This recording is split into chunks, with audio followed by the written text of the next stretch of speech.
নওজোয়ানরা শোনো ভাইয়া, তোমাদের এক ভাইয়ের কাছ থেকে শোনো, তোমাদের এক বন্ধুর কাছ থেকে শোনো দোস্ত। উলঙ্গ ছবি, অশ্লীল সিনেমা, এই মোবাইল আর তোমার এই অসৎ সঙ্গী, এরা তোমাকে ধোঁকা দিচ্ছে, এরা তোমার উপকার করছে না। সিনেমার নায়িকা তোমার কল্যাণ চায় না, তোমার বরবাদি চায়। ফুটবল ক্রিকেটের খেলোয়াড় কোনোদিন তোমার কল্যাণ চায় না। সেলুনের দোকানের নাফিত্তা কোনোদিন তোমার সৌন্দর্য চায় না। তোমার জিল্লতি, তোমার বেজ্জতি, তোমার অপমান চায়। অপমান অপমান অপমান চায়। যে বন্ধু, তোমার যেই সঙ্গী তোমার নামাজের কথা বলে না, আখিরাতের কথা বলে না, একটা বার যে তোমাকে আল্লাহর বন্দিগির কথা শুনায় না, কসম বন্ধু, ছেলেরা একটা ছেলে হইলেও আমার কথা মনে রাখো, একজন হলেও আমার কথা শূন্য মনে রাখো বাপ, ওইটা বন্ধু না, ওইটা বন্ধু না। যে তোমারে উলঙ্গ ছবি দেখায়, যে তার মোবাইলের অশ্লীল ছবি, কোন নারীর সাথে কোন নষ্টামি করছে, কোন মাইয়ার সাথে কোন অসভ্যতা করছে, এটা যে তোমারে গল্প শোনায় অথবা ছবি দেখায়, এটা বন্ধু না, এটা ইবলিস, এটা শয়তান ছাড়া আর কিছু না। এটা জানোয়ার, এটা কুত্তা ছাড়া আর কিছু না, কুত্তা ছাড়া আর কিছু না, এটা শুয়োর ছাড়া আর কিছু না, এটা জানোয়ার ছাড়া আর কিছু না, এটা বন্ধু না। বন্ধু কিভাবে বন্ধুর এত বড় ক্ষতি করে, কথা বলেন না কেন? বন্ধু কিভাবে বন্ধুকে আগুনে ফেলে দেয়, কথা বলেন? এ কেমন বন্ধু, এ কেমন দোস্ত, এ কেমন ফ্রেন্ড, যে ফ্রেন্ড তোমাকে জাহান্নাম শিখাইতেছে, আগুনে জ্বালার জন্য তোমারে রেডি করাই দিতেছে, তোমারে তো ভাবাইয়া তো ভাইয়া আখিরাত ভুলাই দিতেছে। কোরআনুল কারীমের মধ্যে আছে এক জান্নাতি জান্নাতের মধ্যে গিয়ে তার অন্যান্য জান্নাতীদেরকে বলবে, শোনো, ইন্নী কানা লি কারীন, আমার একটা পরিচিত লোক ছিল যে আমাকে প্রতিদিন দেখা হইলেই আখিরাত ভুলাইতে চাইতো। কি ভুলাইতে চাইতো? আর বলতো, আহ দোস্ত, আহ তোরে দেখা বড় মায়া হয়। কি মায়া হয়?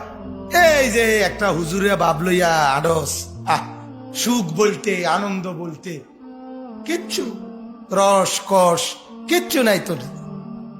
কথাটা বুঝছেন না? কিচ্ছু নাই। আহারে কি সুন্দর রঙের দুনিয়ায় চলতে আছে, আর তুই মাথা নোয়াইয়া বেকুবের মতো আলো, মনে হইয়া গেছ, দাড়ি গড়া রাখা লাইছ অল্প বয়সে। কিটা আসলে কিটা তুই বুঝেব কোন সময়? তো কথা বুঝছেন? হেতের বুঝ, উনার বুঝ বাইয়া ভর্তি আছে একবারে।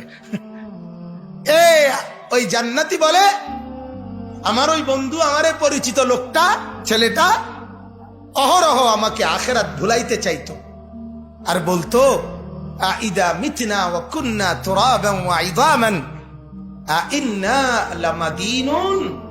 বাহ, বলতো, আরে বন্ধু, মরে গেলে সব মিশে যাব মাটির সাথে, সেই হাড্ডি গুঁড়ো গুঁড়ো হয়ে পাউডার হয়ে কোথাকার মাটি কোথায় উড়ে যাবে, সেখান থেকে আমাদেরকে পুনরায় আবার হাসরের ময়দানে দাঁড় করাবে। এটা আসলেই কোনো যুক্তির কথা হইল?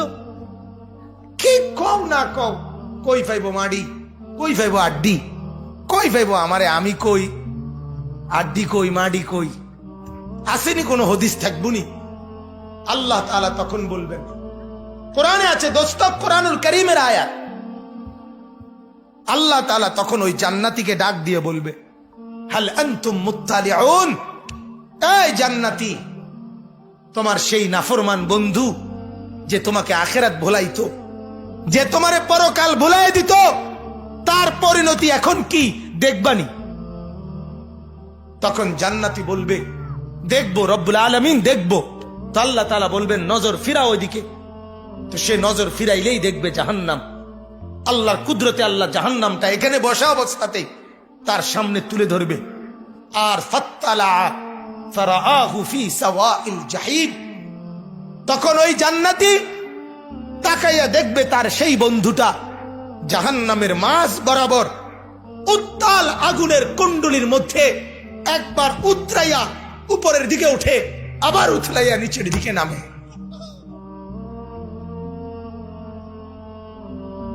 তখন ওই জান্নাতি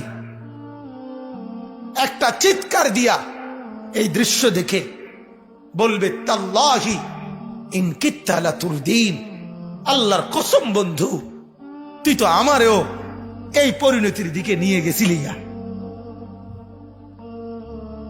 তুই তো আমারও শেষ করে দিছিলি রে বন্ধু।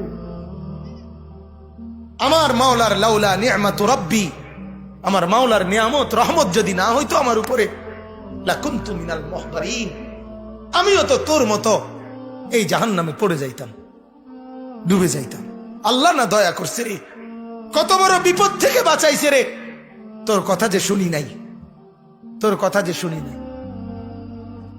নওজোয়ান শহরে বড় হইছি আমিও, একেবারে ছোট্টবেলার থেকে কুমিল্লা শহরে ঠাকুরপাড়া আমি বড় হইছি, প্রাইমারির জীবন থেকেই। জীবনে বন্ধু বান্ধব, সুখের অনেক রং তামসা আমাদেরকেও টানাটানি করছে, কিন্তু বাবার নেগরানি, মার নজরদারি, বড় ভাইয়ের পাহারাদারি, এই সব কিছু মালিকের দয়ায় আজ এই পর্যন্ত এখানে আইনা পৌঁছাইছে। বলেন আলহামদুলিল্লাহ। কারণ নজরদারি লাগে, মানুষ হইতে হইলে আরেক মানুষের ছোঁয়া লাগে, মানুষ হইতে হইলে আরেক মানুষের পাহারাদারি লাগে, মানুষ হইতে হইলে আরেক মানুষের সংস্পর্শ লাগে। মানুষ মানুষ ওই যে উজানির হুজুর, নানুপুরের হুজুর রহমতুল্লাহ আলাইহি, ওনারা বলতেন সব সময় চিৎকার করে করে, মাছওয়ালার কাছে মাছ পাওয়া যায়, হ্যাঁ, তরকারিওয়ালার কাছে তরকারি পাওয়া যায়, চালওয়ালার কাছে চাল পাওয়া যায়, তো এরকম আল্লাহওয়ালার কাছে আল্লাহ পাওয়া যায়, আখিরাতওয়ালার কাছে আখিরাত পাওয়া যায়। এটাই বাস্তবতা। অতএব আমার মূল বক্তব্য এটাই ছিল, যে আয়াত আমি পড়ছি, এই আয়াতের মূল কথা এটা ভাইয়া, এই কথা বুঝানো। আমরা যারা বসছি দোস্ত, তোমরা যারা বসছো ভাই, অনেক ছেলে মাশাআল্লাহ, আমার ভাই মাওলানা আবু হানিফ ভাই অনেক দরদ দিয়া, অনেক মহব্বত করে আমারে, উনি আমার এই দাওয়াতটা দিছে, বলছে হুজুর যুব সমাজ, যুবক ছেলেরা আপনারে অনেক মহব্বত করে, তো এই কারণে আসা। আমি আপনাদের জন্য দোয়া করি ভাইয়া, তোমরা যারা এই নওজোয়ান বসছো, তোমরা প্রত্যেকে ভাই তোমার বন্ধুর ফিকির না করে তোমার নিজের ফিকির একটু করো। এটা জীবন কিনা? সারাদিন মোবাইলে ছবি দেখা, এটা মানুষের জীবন হইতে পারেনি। তুমি একটাবার ভাবো, মুসলমান পরিচয় দেওয়ার পরে এক ওয়াক্ত নামাজ না পড়া, এটা ইনসাফ, বিবেক, একের বিবেকের মধ্যে যদি সামান্য বিবেক থাকে, এটা একজন মানুষের মুসলমানের পরিচয় হতে পারেনি। তোমার বিবেকে দোস্ত, আমি হাতে তোমার বিবেকের হাতে তুলে দিলাম, এক বছরে কোনোদিন ফজরের নামাজ পড়লা না, কোনোদিন পড়লা না, আল্লাহর ঘর মসজিদ কোনোদিন দেখলা না, অথচ কত নর্তকী কত দেখলা। যেই কোনো মেয়ে হাঁটলে, যে রুমে হোক বেড়ি, সবাই রে তোমারতে ভাল লাগে, কালাও দলাও, হ্যাঁ, সিদাও বেহাও, জিডা দেখো তুমি, এটাই তোমারতে ভালো লাগে। তুমি বলো না ভাইয়া এটা জীবন কিনা? তোমার বিবেকে, তোমার আকল কি বলে? ইস্তাফতি কালবাক, নবীজি বলছে, উম্মত তোমার কলবকে জিজ্ঞেস করো, তোমার বিবেককে বলো।